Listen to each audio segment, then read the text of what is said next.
Paano maiiwasan ang mga bato sa bato? Ang isang paraan upang maiwasan ng tao ang pagbuo ng mga bato sa bato ay ang pag-inom ng sapat na tubig. Dahil ang dehydration ay itinuturing na isa sa mga pangunahing sanhi.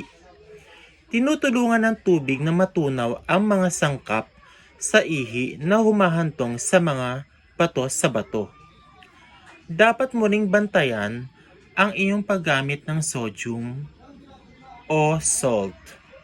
Maaaring mapataas ng high sodium diet ang dami ng calcium sa iyong ihi.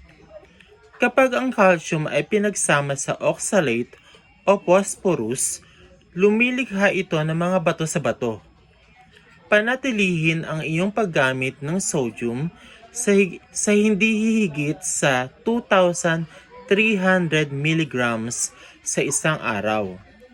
Kung mayroon ka ng mga bato sa bato dati pa, bawasan ng sodium hanggang 1,500 milligrams.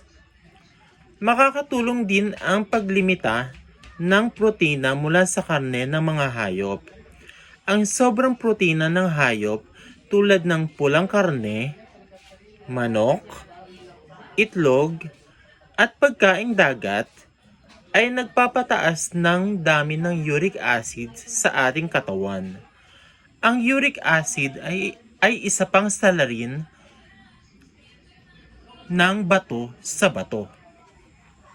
Until then, bye!